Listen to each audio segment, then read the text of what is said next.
여러분 안녕하십니까. 이슈 집중 시간입니다. 윤석열 대통령이 7일 대국민 담화와 기자회견을 엽니다. 대통령실이 다음 주 임기 반환점을 맞는 윤석열 대통령의 기자회견 개최를 밤에 전격 발표했는데요.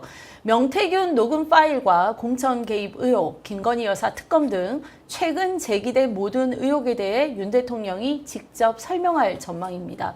어떤 국정쇄신 해법을 내놓을지 최진영 변호사와 얘기 나눠보겠습니다. 네, 안녕하십니까? 반갑습니다. 네. 윤석열 대통령은 오는 7일 취임 후 네 번째 대국민 담화 겸 기자회견을 열 계획이라고 합니다.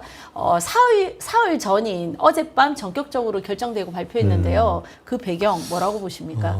결국 지난주 금요일 있었던 여러 가지 여론조사 결과 국정 지지율, 윤석열 대통령에 대한 국정 지지율이 앞자리가 달라졌다. 그렇죠. 20%대도 사실은 좀 조마조마했었는데 10%대로 떨어진 여론조사가 한 2개 정도 나왔습니다. 네. 그렇게 되면서 지금 최근 이른바 명태균 사건과 관련해서 4일간 침묵을 지키던 지금 한동훈 국민의힘 대표가 윤 대통령을 향해서 한 4-5가지의 어떤 쇄신을 요청하는 강력한 돌직구를 날렸지 않습니까? 네. 그러한 어떤 전체적으로 봤을 때의 국민의 어떤 그 윤석열 대통령에 대한 지지율의 압박, 그리고 그것을 국민의 눈높이에서 모아서 어떻게 보면 여당의 당대표가 던지는 메시지, 이런 부분을 종합적으로 검토했는 것 같은데요.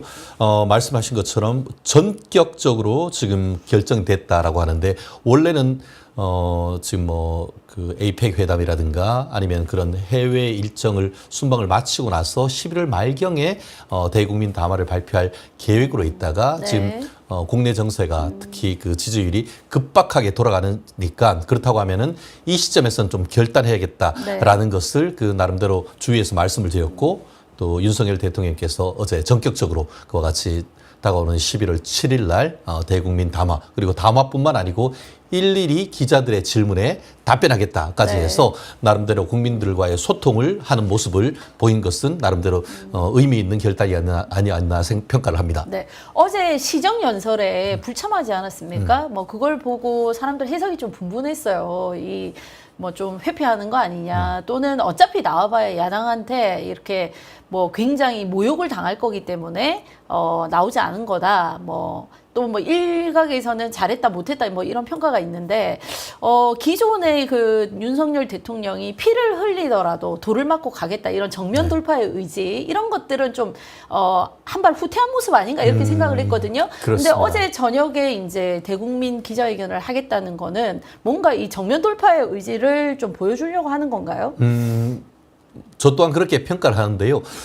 정치는 타이밍의 예술이다, 이렇게 얘기를 하고 있지 않습니까? 네. 어떻게 보면 국민들이 큰 요청이 있고 할 때는 그거에 대해서 그 정치인으로서는 국민에게 답을 해야 되는 의무를 지는 것이 그런 숙명적 존재가 정치인이라 생각을 합니다. 그렇다는 점에서 지금 임기 반환점이 정확하게는 11월 10일입니다만 그 반환점 직전에 국민 담화를 하게 된 것은 조금 더 어떻게 보면 밤 템포 빠른 어떤 슛을 했을 때 우리가 뭐 국가대표 손흥민이 골을 넣는 걸 보지 않습니까? 너무 늦게 슛하다 보면은 어떻게 보면 그 골키퍼한테 다 막히는 그런 모습인데, 좀 반박자 선제적인 그 국민과의 소통 대화를 했으면 하는 그런 그 여건, 특히 저 또한 뭐 개인적으로 윤석열 대통령을 강력하게 지지하는 사람으로서 조금 좀 등 떠밀리는 듯한 느낌을 받았었는데, 그럼에도 불구하고 어쨌든 그 본인이 스스로 결단했다는 점에선 높이 어떤 그 평가를 합니다. 다만 그럼에도 불구하고 좀 먼저 선제적으로 대응하는 모습, 말씀하신 것처럼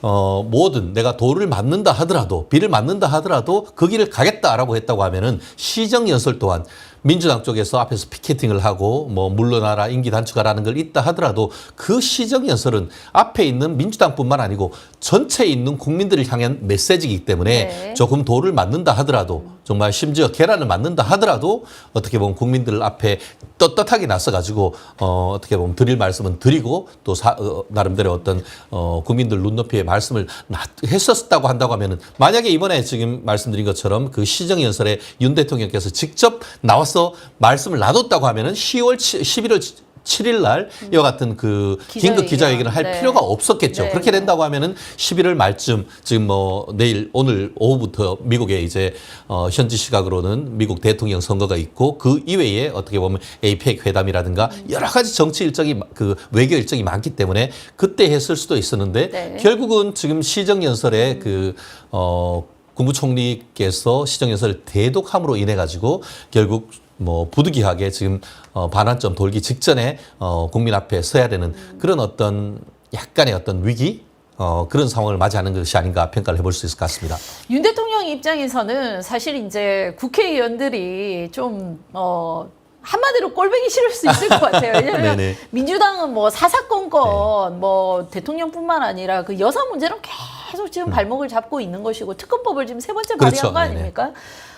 근데 이제 또 국민의힘을 보자니 국민의힘도 뭐 최근에 내 편인 줄 알았는데 내 편 아닌 것 같은 한동훈 대표를 비롯한 네네. 친한계들.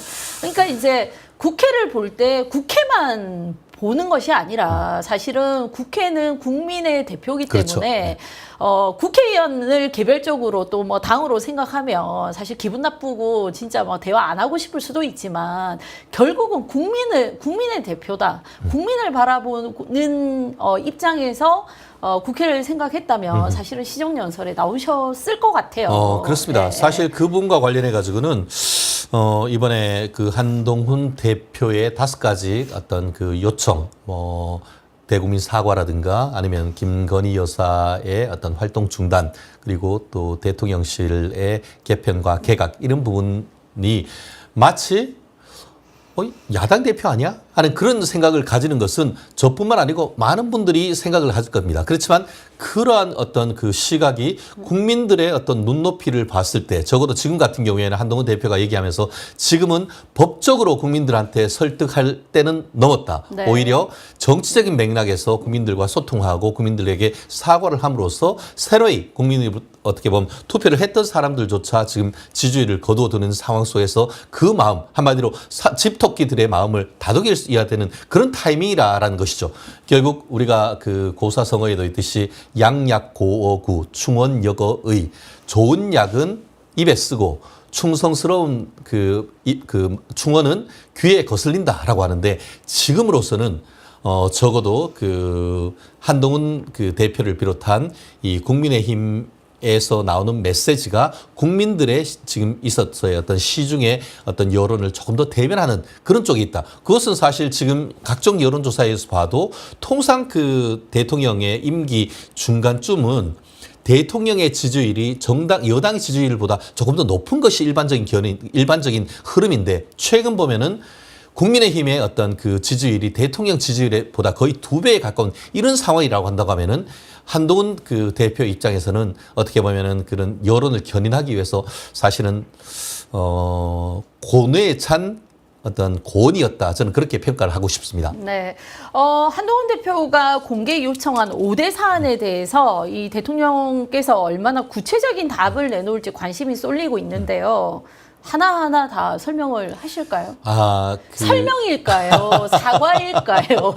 그렇습니다. 해명일까요? 결국 오늘 그 용산발 언론 보도를 보면은 전향적일 것이다. 이렇게 그 평가를 하는 것 같습니다. 전향적이란 것이 뭐겠습니까? 단순한 설명과 해명을 넘어서 사과 플러스 알파가 있을 가능성이 저는 높다고 평가를 하는데요. 그 알파를 좀 그렇죠. 예측하십니까? 말씀 주신 네. 것처럼 기본적으로 이와 같이 그 지지율이 떨어진 상황 원인에 대한 평가가 있을 것이고 그에 대한 대책이 있을 것이라고 네. 생각을 합니다. 네. 지금 그 갤럽이라든가 여러 가지 여론조사에 보면은 첫 번째 이슈가 왜 내가 그 대통령에 대한 지지를 철회하는가와 관련해서는 첫 번째 이슈가 결국 김건희 여사 그리고 두 번째 이슈가 먹고 사는 것.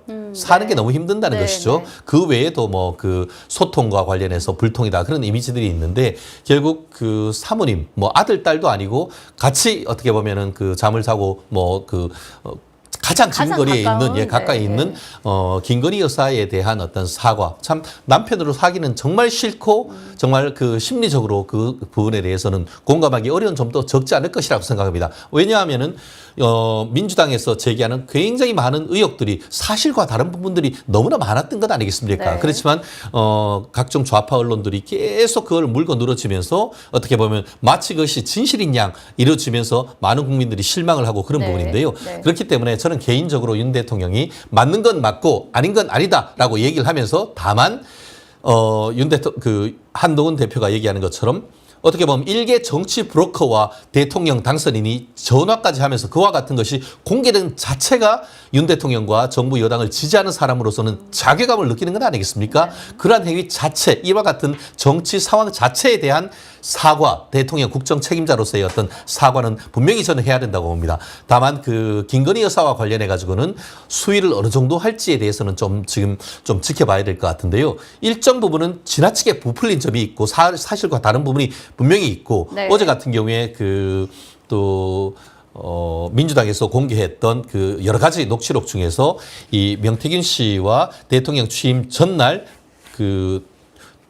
있었던 대화, 그러니까 김영선한테 줘라, 그런데 그거를 그 당에서는 말이 맞네 했던 것이 일정 부분에 대해 있어서는 과학적인 측면으로서 봤더니만 조작되고 어떻게 보면 외부의 어떤 목소리 같은 것, 그 소음 같은 것들을 이렇게 편집했을 가능성이 지금 제기되고 있지 그 않습니까? 시민단체에서 고발했더라고요. 그렇죠. 그리고 고태우 변호사 수임 그렇습니다. 그리고 예. 실질적으로 그러한 부분 같은 경우에는 오늘의 어떻게 보면 대구 쪽에 가장 유력한 신문이라고 할 수 있는 대구 매일신문에서 사설로서 그 부분을 지금 지적하고 돼 있습니다. 네. 그렇기 때문에 이 부분이 진실인지 여부, 만약에 그것이 편집되고 사실이 아니다라고 한다고 하면은 윤 대통령께서는 그런 부분을 명확하게 밝히면서 민주당의 공세에 대해서 역공을 펼 가능성도 저는 없지 않다고 봅니다. 그리고 명태균 씨가 자기 개인 SNS에 글을 올렸지 않습니까? 더 이상 없다는 거예요. 더 이상 없다. 민주당 예. 너희 사기치지 마라. 이렇게 민주당 올렸는데. 블러핑하지 말라는 것이죠. 예. 우리가 카드를 칠 때도 사실 들고 있는 카드가 별 것도 없으면서 어떻게 보면 상대방을 기선을 제압하기 위해서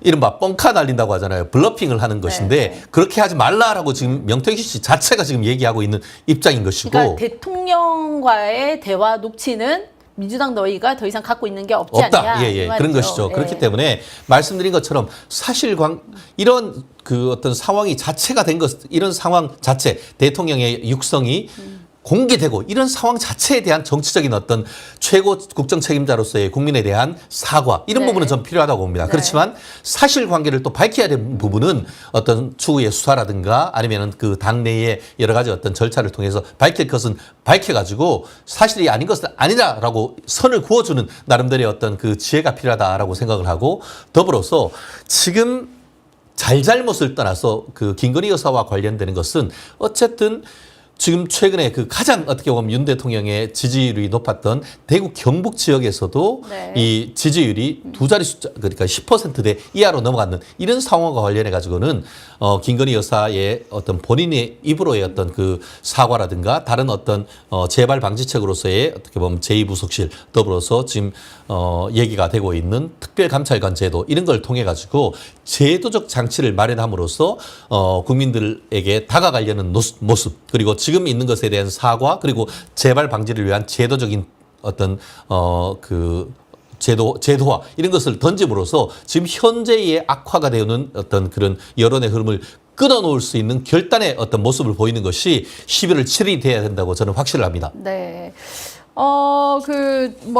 이게 그래도 대한민국이 좀 가부장적인 네네. 사회이고, 그러니까 대통령 부부는 너무나 대한민국에서 가장 공적이어야 될 그렇죠. 예, 위치에 예. 계시지만, 또 이제 부부 간에 남편이 있고 부인이 있고, 남편으로서 또 부인을 보호해야 네네. 될 뭐 그런 책임감 그렇습니다. 대통령으로서도 당연히 가지시겠죠. 근데 뭐 그 전까지 뭐 김건희 여사가 직접 사과해야 된다 뭐 이런 얘기를 하시는 분들도 많았는데, 어떤 면에서 지금 대통령께서 직접 이 대국민 기자회견을 하겠다 이런 부분들은 사실은 이제 부인은 부인으로서 좀 보호를 하고 결국 그 리스크까지 내가 안고 가겠다. 그렇습니다. 이런 모습을 좀 보이려는 거 아니겠어요? 그렇습니다. 결국 지금 어떻게 보면 예전에 대통령을 그 임기가 있는 왕이다 이렇게 표현을 뭐 하기는 합니다만 프레젠트란 것은 우리가 그 역사적으로 보면은 왕권 신수설 그래서 king can do no wrong이라고 해서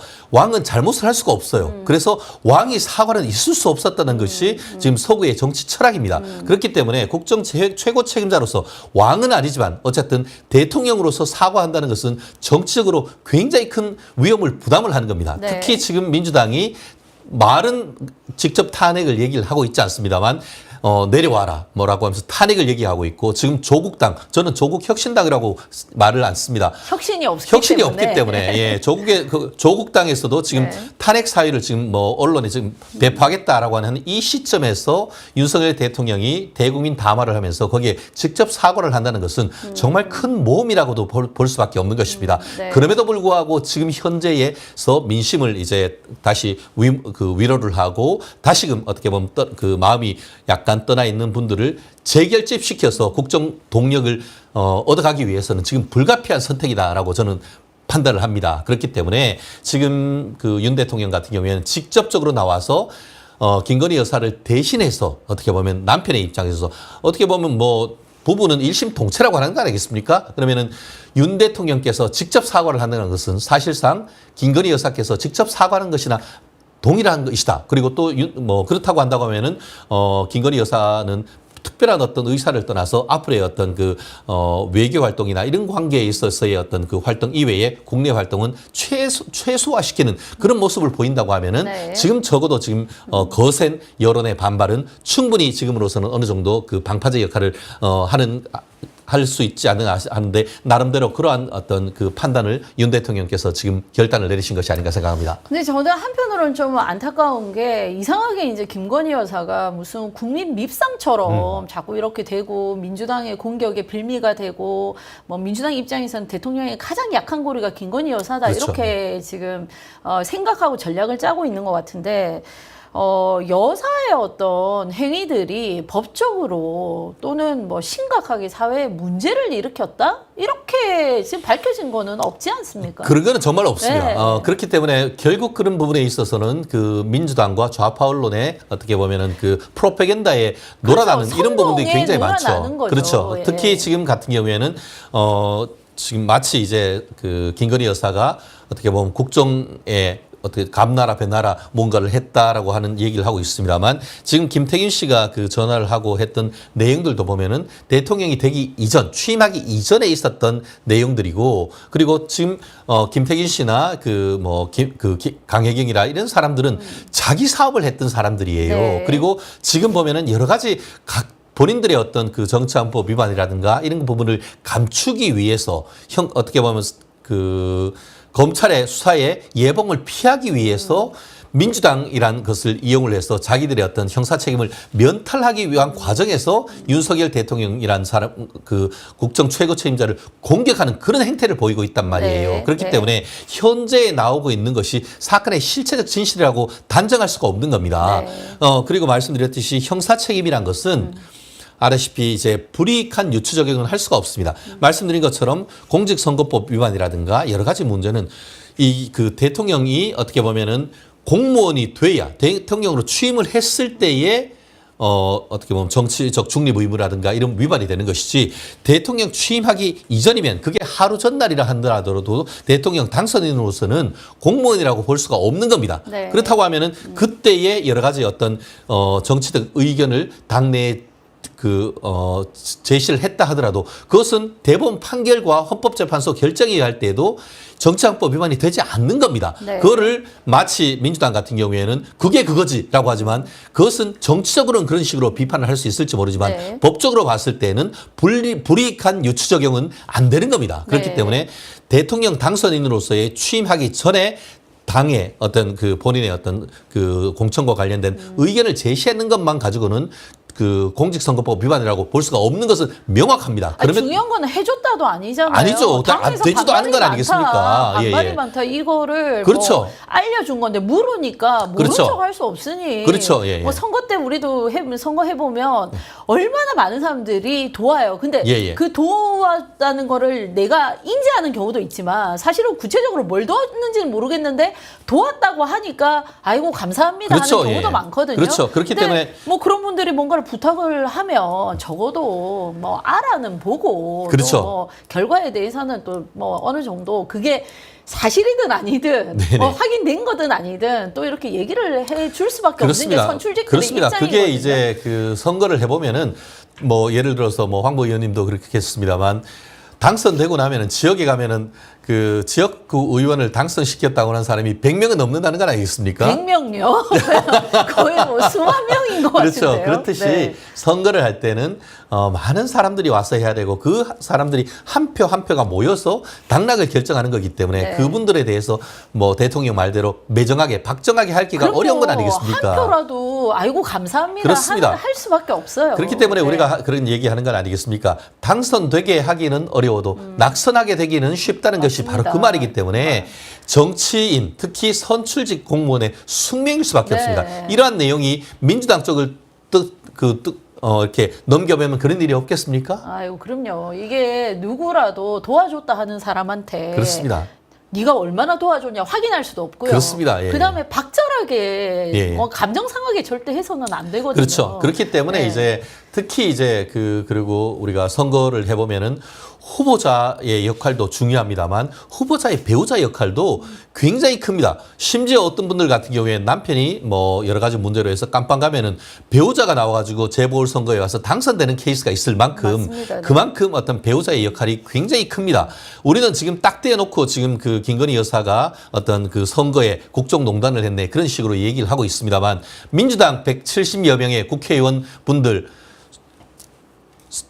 속까지 보면은 그 중에 본인 당선했는 것 중에 배우자의 역할이 얼마나 크겠습니까? 아, 그럼요. 지역구 관리도 다 뭐 부인들이 하시는 그렇습니다. 아예 지금 이재명 대표 같은 경우에는 부인이 당내 대표 경선에 당내 대통령 경선에 있어가지고 국회의원들 만나가지고 밥 사주고 했다는 것이 지금 들통나가지고 지금 재판까지 부인들 예 만나서 법인 카드로 그 밥 사준 내용이 들통나가지고 재판 받고 있는 것 아니겠습니까? 맞습니다. 여기 우리 그 김건희 여사가 무슨 만나가지고 밥 사주고 그랬는 겁니까? 그게 아니지 않습니까? 네, 그런데 네. 그것을 가지고 지나치게 침소봉대하는 것에 우리가 그 지나치게 휩쓸려 갈 필요는 없는 것이고 다만 말씀드린 것처럼 국민들이 어떤 그 생각하는 그 영부인의 상이 있는 것입니다. 그러다 보니까 김건희 여사 같은 경우에는 아직까지 여전히 젊으시고 본인이 어떻게 보면 코바나 컨텐츠라고 할 수 있는 공영기획 관련되는 사업을 해왔기 때문에 사업까지의 기질 뭐 이런 부분은 충분히 있다는 것을 우리가 압니다. 네. 그럼에도 불구하고 이제는 개인 사업가로서의 어떤 것을 넘어서 지금 영부인으로서의 어떤 역할이 있기 때문에 영부인으로서의 국민들의 눈높이에 맞추려고 하는 노력은 저는 필요하다고 봅니다. 네. 다만 지금 영부인과 관련해 가지고는 실제 프랑스 같은 경우에는 지금 마크롱 대통령의 부인은 연세가 다 상당히 있습니다만 학교 선생님 지금 하고 있어요. 네. 그렇듯이 각 나라의 문화가 다르기 때문에 네. 적어도 우리나라에 있어서의 어떤 그 영부인으로서의 역할은 어떻게 보면 가장 기억에 남는 영부인은 박정희 전 대통령의 부인인 유경수 여사의 네. 어떤 그런 낮은 뭐 심지어 소록도 같은 데 가셔가지고 한센시병 환자의 손을 잡고 했던 그런 모습을 국민들은 보고 싶은 겁니다. 그렇기 때문에 어떤 대통령과 관련되는 선거에 개입되었다는 의혹 자체가 사실은 국민들이 보시기에는 네. 썩 좋아 보이지는 않은 것이죠. 아까 말씀드린 것처럼 그것이 법적으로 문제가 되지 않는다 하더라도 정치적인 맥락에서 좀 지나치게 어떻게 보면 나서는 것이 아니냐 하는 그런 어떤 지적 이런 부분은 이 대통령께서도 좀 말씀을 드리고 해서 나름대로 어떤 그 수위를 조절하는 그런 노력, 그런 정치적인 어떤 정부적 감각을 맞추는 노력은 지금으로서는 충분히 필요한 것이 아닌가 저는 개인적으로 생각합니다. 네. 민주당 일부 의원들을 중심으로 임기 단축 개헌연대 준비 모임이 생긴 데 이어 개혁신당에서도 같은 주장이 나왔습니다. 임기 단축 개헌을 띄우는 야권의 속내 무엇이라고 보십니까? 결국 연성 탄핵 그 이상도 그 이하도 아니다라고 생각을 하는 것이죠. 결국 그 두 가지 입장이라고 볼 수밖에 없는데요. 이런 식으로 해서 이 개헌이나 이것을 통해서 사실상 그 윤석열 4년제 임기 개헌이니까 1년 내지 2년 임기가 줄어들면은 그러면 누가 나오겠습니까? 이재명 민주당 대표가 나오는 것 아니겠습니까? 그러면 판결 마지막 그렇죠. 판결이 확정되기 전에 확정 전에 결국은 임기 단축시키고 민주당의 국회 대통령 후보로서 이재명이 출마를 하고 그래서 대통령으로서 유죄 확정 판결이 되기 전에 대통령이 되겠다는 그런 정치적인 맥락에서 지금 주장하는 것이 가장 큰 이유가 아니겠습니까? 네. 거꾸로는 지금 뭐 5년 임기제를 5년 단임제로 했는 87년 헌법이 지금 뭐 한 3, 40년이 지나면서 지금 옷에 맞지 않는 헌법이 됐다라고 그런 명분을 내세웁니다만 실리적으로 취하려고 하는 것은 말씀드린 것처럼 네. 윤석열 대통령의 임기를 줄이고 그리고 그 과정에서 본인의 사법 리스크가 현실화돼서 유죄 확정 판결 나기 이전에 결국 그 대통령 선거를 만든 다음에 거기에서 자기가 출마를 해서 대통령이 되고자 하는 그런 어떤 정치적 일정을 두고 하는 것이기 때문에 이것이 과연 개헌이 국민과 대한민국을 위한 개헌이냐 했을 때는 아니었다라는 것이 저희 정답입니다. 네, 결국은 본인들 진영을 위한 거다. 그렇죠. 예. 그래서 이제 여당에서 아주 강하게 비판을 하고 나섰습니다. 야권의 임기 단축 개헌론을 두고 민주당 이재명 대표의 사법 리스크를 가리기 위한 헌정 질서 중단 선동이자 음모라고 비판을 하고 있거든요. 뭐 그에 대해서는 동의하십니까? 그렇죠. 저는 그 100% 동의합니다. 결국 지금 그 한동훈 대표의 입장은 두 개인 거죠. 지금 현재 상황에 있어서 윤석열 대통령의 지지율이 떨어진 것, 그것에 대해서는 대통령께서 어떻게 보면 사과를 하고 그에 대한 쇄신책을 내야 된다라는 것, 그와 동시에 말씀드린 것처럼 민주당의 무도한 탄핵 시도, 어떻게 보면 말은 탄핵은 하지 않지만 실질적인 탄핵을 하면서 그 탄핵 안 당하려고 하면은 야, 당신 임기 5년에서 3년 내지 4년으로 줄여라고 하는 그런 사실상 어떻게 보면은 그 칼 들고 협박하는 것이랑 마찬가지 아니겠습니까? 네. 그것이 어떤 이름의 헌정 중단도 막을 것이다라고 하면서 한동훈 대표는 모든 것을 걸고 민주당의 어떤 탄핵 시도뿐만 아니고 사실 그 개헌을 가장한 실질적인 의미의 탄핵을 막겠다라고 하는 것은 현 상황에 있어서 투트랙으로 윤석열 대통령의 어떤 그 사과를 이끌어내므로써 윤 대통령의 어떤 지지율을 국정 지지율을 높이고 더불어서 네. 민주당의 외부적으로 민주당의 이와 같은 탄핵 시도와 함께 그 어떻게 보면 그 임기 단축 개헌을 가장한 실질적인 탄핵 이와 같은 어떠한 형태의 어떤 그 국정 상황도 막겠다는 것은 이 투트랙으로 당내의 어떤 요청과 당외의 어떤 방어막으로서의 역할을 하겠다는 그 전략은 적어도 지금으로서는 국민들에게 다가갈 수 있는 가장 유력하고 유효한 어떤 전략이 아닌가 생각을 합니다. 근데 이게 이제 가능하겠느냐 이 실현 가능성에 대한 평가가 해석이 엇갈리더라고요. 어떤 분들은 뭐 탄핵보다는 이게 더 쉽기 때문에 전략적으로 지금 임기 단축 개헌을 얘기하는 거 아니냐. 또 어떤 분들은 헌법 제128조는 대통령의 임기 연장 또는 중임 변경을 위한 헌법 개정은 그 헌법 개정안이 이제 제안된 당시에 대통령에 대해서는 효력이 없다. 그렇죠. 이렇게 규정하고 있다고 하거든요. 네네. 그러면 지금 이거 제안해봐야 윤석열 대통령 임기 때는 안 된다는 얘기인데요. 어떻게 지금 결국 그 부분은 이제 그 정치적 어떻게 보면 헌법도 약간 중의적으로 있기 때문에 어떻게 해석하느냐에 따라 다르지만 말씀드린 것처럼 저는 뭐 그 법조인이다 보니까 법률적으로 봤을 때는 말씀드린 것처럼 임기와 관련되는 것이 개헌이 됐을 때는 그 해당하는 그 대통령한테는 적용되지 않는다 쪽으로 저는 해석을 하고 실질적으로 헌법을 공부할 때도 그렇게 배웠습니다. 그렇기 때문에 부칙에도 그와 같은 얘기가 있기 때문에 네. 설령 이번에 임기 단축을 한다 하더라도 결국 대통령이 저는 그와 상관은 없어요 하면 그냥 5년으로 그냥 가는 겁니다. 네. 물론 본인이 저는 이걸로 사퇴합니다. 그럼 결단을 한다고 하면 그럴 수는 있겠죠. 그렇지만 헌법이 개정돼서 그것이 그 4년 중임제로 헌법이 개정된다고 해서 자동적으로 윤석열 대통령의 임기가 1년, 2년 축소되는 것은 아니라는 것이 저희 입장이고 그것이 네. 헌법 학자들의 다수견이라고 저는 생각을 합니다. 네. 더불어서 아까 얘기하신 것처럼 지금 민주당으로서는 헌법재판소의 탄핵 소추 결의를 해서 탄핵 결정을 받을 수 있을 것이냐라고 했을 때 그것은 어렵다고 민주당 내에서도 판단하는 것 같습니다. 왜냐하면은 지금 대통령의 탄핵을 하기 위해서는 3분의 2, 그러니까 200석 이상의 결의가 있어야 됩니다. 네. 물론 민주당 같은 경우에는 한 8석 정도 국민의힘에서 이탈이 되면은 그것이 가능하다라고 얘기를 하고 있습니다만 아시다시피 박근혜 전 대통령에 대한 탄핵, 그것은 그때의 여러 의원들이 이제 바른미래당을 만들면서 나가면서 결국 여당에서 분열이 되면서 그렇게 됐기 때문인 것이고 네네. 그 이후에 파멸적인 보수의 괴멸적 분열이 있었다는 것을 알기 때문에 민주당이 어떤 식의 어떤 작전을 편다 하더라도 그 8석이 이탈할 가능성은 거의 없다고 봅니다. 네. 더 나아가 설령 8석이 이탈이 돼서 탄핵소추 결의가 된다 하더라도 헌법재판소에 가서 그것이 결의가 될 것인가 했을 때는 지금 아시다시피 9명 중에 3명의 임기가 끝나가지고 6명밖에 네. 없습니다. 그런데 탄핵 결정은 6명 이상 탄핵이 결정이 돼야 되고 실질적으로는 지난 박근혜 전 대통령의 탄핵 보듯이 9명 전원의 합의가 있지 않으면 탄핵이 어렵습니다. 네. 그렇다고 하면은 현실적으로 헌법재판소에 갔을 때에 탄핵 결정이 나오기가 어렵다고 민주당은 판단하는 겁니다. 그러다 보니까 플랜 B로서 사실상 개헌을 통한 탄핵, 연성 탄핵을 얘기를 하고 있습니다만 지금 개헌도 그것이 어떻게 보면은 과반의 발의를 거쳐서 60일의 공고를 거치고 국회에서 3분의 2의 어떻게 보면 개헌을 위한 이게 동의가 있어야 됩니다. 그 또한 8석 이상의 국민의힘의 어떤 의원의 동의가 필요한데 그거 동의하겠습니까? 안 되는 것이죠. 네. 그렇기 때문에 플랜 1으로서의 헌법재판소를 위한 탄핵, 플랜 B로서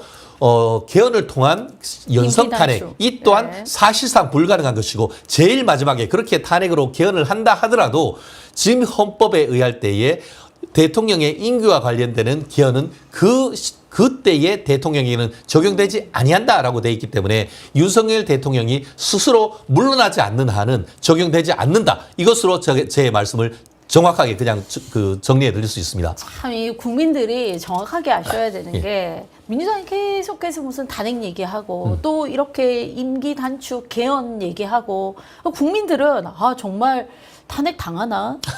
임기가 줄어드나? 네. 왜냐면은 탄핵 얘기하다가 또 다시 선의인사 임기 단축을 얘기하기 때문에 네네. 임기 단축도 될 수 있는 건가? 이렇게 생각을 해요. 근데 우리가 이제 실상을 정확하게 그렇죠. 이렇게 들여다보면 탄핵도 거의 불가능하고 이 임기단축 개헌이라는 것도 거의 불가능한데 그렇습니다. 그럼에도 불구하고 될 것처럼 얘기를 하거든요. 이거야말로 민주당의 계획이고 민주당이 가장 잘하는 선동이다. 그렇죠. 네. 그런 걸로 해서 계속 대통령과 집권 여당에 상처를 입히고 그렇습니다. 결국 이게 뭐예요? 그러면은 대통령이 국정을 이끌어갈 동력을 상실한단 말이에요. 그거는 나중에 대선을 했을 때 본인들한테 유리한 국면이 될 것이고 거기에서 뭔가 또 뭐 속된 말로 얻어 걸려가지고 대통령이 위축되고 해야 될 일을 못하고 이런 걸 전부 이제 반사이익으로 생각하는 행태 이게 과연 국민을 위한 것인가? 저는 그렇게 네. 생각합니다. 민주당은 국정수호의 의지가 없다고 봅니다. 헌정수호를 하려고 하면은 왜 계속 지금 해서 탄핵을 얘기를 하고 또 개헌을 얘기합니까? 실질적으로 대한민국 길거리에 광화문 거리에 나가지고 4년 중임제 하자고 하면은 몇 명이 찬성하겠습니까? 지금 87년 체제는 직선제 그리고 또 5년 단임제가 헌법적 결단인 것이죠. 지금 해서 그러면은 4년 중임제로 해서 8년 대통령이 하겠다는 것에 대해서 얼마나 많은 사람들이 공감을 하겠습니까? 결국 헌법재판소로 간다고 하더라도 탄핵이란 것은 사실상 어려운 것이고 개헌을 한다 하더라도 국민들이 그것에 대해서 동의할 가능성은 그리 높지가 않단 말이에요. 네. 그렇다고 한다고 하면은 정말 자기들이 어떻게 보면은 정권을 가져오기 위한 원포인트 개헌으로서 대통령의 어떤 권력 구조, 임기와 관련되는 개헌일 뿐만 아니고 실질적으로 개헌을 하려고 하면은 기본권 구조, 통일 조항, 그리고 또 우리나라의 어떤 한반도의 영토 조항 이런 부분을 종합적으로 고려를 해가지고 종합적인 개헌을 해야 되는 것이지 정략적으로 해서 대통령 임기 그리고 또 권력에 대한 어떻게 보면 4년 중임이냐 이런 부분만 가지고 국민들한테 개헌을 하겠다라는 것은 결국 모든 것을 개헌이라는 것으로 해서 다 빨아들여 가지고 실질적으로 어떤 윤석열 대통령의 4대 개혁, 의료, 노동, 연금개혁 교육개혁 이런 것들을 못하게 하려고 하는 하나의 정략적 수단일 뿐이란 것 그런 부분을 국민들은 잘 알고 계셔야 된다는 것이죠. 그럼요. 네. 특히나 민주당이 뭘 잘하는지를 알아야 돼요. 예, 예. 그러니까 사실은 뭐 이렇게 저도 지금 40대지만 40대가 그냥 언론사에 보이는 거 원래는 지금 언론도 많이 이렇게 기울어졌기 때문에 그다음에 각종 유튜브로 이렇게 막 나오는 나오는 것들 이런 거 보면 민주당 얘기하는 게 맞나? 그게 합리적인 건가? 그래도 국회의원들이 거짓말은 안 하겠지? 이렇게 생각해요. 근데 제가 겪어보니까 네네. 이 보수는요, 안 될 일 얘기하지 않아요. 거짓말 하지도 않아요. 그렇죠. 예. 근데 저쪽은 안 될 줄 알면서도 아닌 거 알면서도 너무 얘기를 잘하더라고요. 그게 통일 전선 전술인 것이죠. 네. 통일 전선 전술 아니겠습니까? 제가 겪어보고 진짜 제가 느낀 예를 들어서 저런 거예요. 지난번에 그 영광 군수 선거를 하면서 이재명이 가가지고 거기 가면은 군민들한테 100만 원씩 척척 그냥 기본소득 준다고 하는데 그 돈 어디서 나옵니까? 나중에 알고 봤더니 네. 그 돈 그 영광에 있는 원자력 돌려서 그거 돈 빼가지고 온대요. 근데 본인들은 친환경 친환경에서 네. 탈원전 한다며요. 그러니까 자기들의 모순적인 것을 뻔히 한 번만 생각해 보면 그와 같은 주장이 사실상 모순적인 것이고 사형 기업 돈 뺏어 가지고 국민들한테 돈 준다는 것이 지금 우리나라의 기본 질서에 그 경제 질서에 맞습니까? 안 되는 걸 뻔히 안단 말이에요. 그런데도 거기에 투표를 한다는 것은 네. 정말 안타까운 일인 것인데요. 그렇기 네. 때문에 대한민국 우리 그 황보승희 의원님이 진행하는 이 프로그램 본다고 하면은 네. 우리 헌법적 기준 팍팍팍 세워주십니다. 네. 나 근데도 참 이 이재명 대표가 잘한다고 해야 되나요? 네. 뭐 최근에 자기 그렇게 재판받고 곧 선고를 앞두고 있음에도 불구하고 뭐 윤여준 우리 그 전 네네. 장관 같은 보수의 인사도 찾아뵙고 또 경제계 인사들 줄줄이 이렇게 면담 잡고 그러면서 이제 지금 국민들이 너무 힘들다 주식시장 너무 힘들다 이러면서 금투세는 전격적으로 폐지를 했거든요. 네네. 뭐 이런 거는 우리가 좀 배워야 되는 거라고 할까요? 그렇습니다. 네. 그러니까 부러우면 지는 것이다라고 했는데 어쨌든 갈짓자 행보를 그려왔습니다. 금투세와 관련해 가지고 어떻게 보면은 그 뒤로 연기한다고 했다가 또 폐지한다고 했다가 그대로 적용한다고 했다가 네. 민주당이 지난 그 총선 때 있었던 내부적 난맥상을 보면은 가관이죠. 근데 지금 와가지고 결국 그 윤석열 대통령이나 이런 그 어떤 그 경제적으로 어렵고 하니까 이때다 싶어가지고 그치 뭔가 민생을 챙기는 듯한 얘기를 하고 있습니다. 네, 그렇다고 네. 하면은 지난 정말 그 금투세와 관련해서 이 국민의힘 그 한동훈 대표 같은 경우에는 지난 총선에 거의 공약이었단 그쵸, 말이에요. 폐지한다. 그걸 받는다고 하면은 네, 네. 본인들이 갈짓자 행보에 대해서 사과를 해야죠. 그 사이에 지금 주가는 계속 떨어지고 그때 뭐라고 했습니까? 뭐 그 자기들끼리 청팀 홍팀 나눠가지고 뭐 찬반 투표도 하고 뭐 했다가 결국은 대한민국 그런 식으로 안 된다고 하면은 인버스에다 투자하지라고 하면서 네. 대한민국 증시가 파탄 나는 것에 대해서 배팅하는 그런 모습을 맞아요. 보였는데 네. 그것에 대해서 한 마디로 사과가 네. 없는 건 아니겠습니까? 네. 결국 현 상황 속에서 정말 대한민국 증시와 대한민국 주식의 미래를 보는 것이 아니고 결국 자기들의 이 민주당이 그렇게 어떻게 보면은 국민의힘과 윤석열 대통령을 비판을 하고 있지만 정당 지지율은 적어도 지금 그 갤럽 조사를 보면은 거의 동일이란 말이에요. 네. 그렇게 되는 것은 결국 민주당이 진실적으로 지금 대한민국의 미래와 경제를 생각하지 않는다는 것. 지금 뭐 이와 같은 것들 한 것도 어떻게든 이재명의 방탄용으로 하고 있다는 것을 많은 국민들이 알고 있기 때문에 있다. 이렇게 국민들이 민주당의 지지율을 보내지 않는 것 아니겠습니까? 네. 그런데 어쨌든 지금 한동훈 대표가 당론으로 얘기하고 있던 이 그 금투세 폐지에 대해서 이 이재명 대표가 이렇게 받아는 것은 그만큼 경제가 어렵다는 것 그리고 더불어서 이재명 대표가 그만큼 다급하다는 것도 간접적으로 보이는 것 아니겠습니까? 11월 민주당 같은 경우에는 윤석열 대통령 위기론 11월 위기론을 얘기를 하고 있습니다만 사실은 11월 위기론의 주체는 대상은 바로 이재명 아니겠습니까? 그쵸, 네. 지금 다가오는 11월 15일 공선법 위반과 관련되는 지금 1심 판결 선고가 있고 네. 더불어서 원투펀치로서 11월 25일 날 본인이 위증 교사 관련되는 이 그 판결 선고가 있습니다. 결국 그와 같은 판결에 있어서 좀 더 많은 국민들이 그것이 무죄가 나오느냐 엄매의 기사라겠지만 유죄가 나오면은 결국 그 많은 그 사법 리스크는 현실화되기 때문에 역풍이 민주당 나아가 이재명 대표에게로 몰아닥칠 수밖에 없는 겁니다. 그것을 차단하기 위해서 결국 1,500 본인 말로는 1,500만 이 개미들을 방탄막으로 쓰려고 하는 나름대로의 어떤 전략적 수단인데 어쨌든 전략적 수단이라 한다 하더라도 한동훈 대표를 비롯한 국민의힘에서 주장하는 것을 받아들였다라는 점에서 그것을 최대한 빠른 시간 내에 도장을 찍어서 지금 대한민국 증시를 살리는 것이 필요하지 않을까 싶은데 어제 같은 경우에는 그 여파로 이 코스피, 코스닥 다 지금 상승세로 한 것은 보면은 민주당의 지금까지 주장이 거짓이라는 것이 밝힌 것이 어제 증시 시장이 아니었나 봅니다. 네. 사실 금투세 폐지 대통령 공약이었고 예, 한동훈 맞습니다. 대표 총선 공약이었습니다. 거기에 이재명 대표가 숟가락 아주 잘 올리고 있는 것 같습니다. 민주당 이재명 대표가 금융투자소득세 폐지를 결정한 건 결국 대권을 염두에 둔 중도 확장 행보의 일환이라 평가가 나옵니다.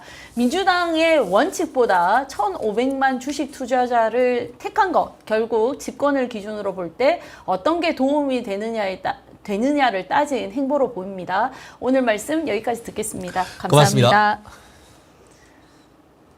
네, 윤석열 대통령이 취임 후 네 번째 대국민 담화 겸 기자회견에서 어떤 내용을 밝힐지, 임기 반환점을 돈 윤석열 정부의 국정 동력을 확보할 계기가 될지 주목됩니다. 정부의 위기라는 점엔 당내 정도의 차이는 있을지언정 이견은 없어 보이는데요. 문제는 상황을 지켜보는 집권 여당의 태도 아닐까요? 대통령실의 태도 변화를 촉구하면서도 내부 반목 역시 여전한 모습, 이 역시 쇄신이 필요한 장면으로 보입니다. 이슈 집중 준비한 내용 여기까지입니다. 감사합니다.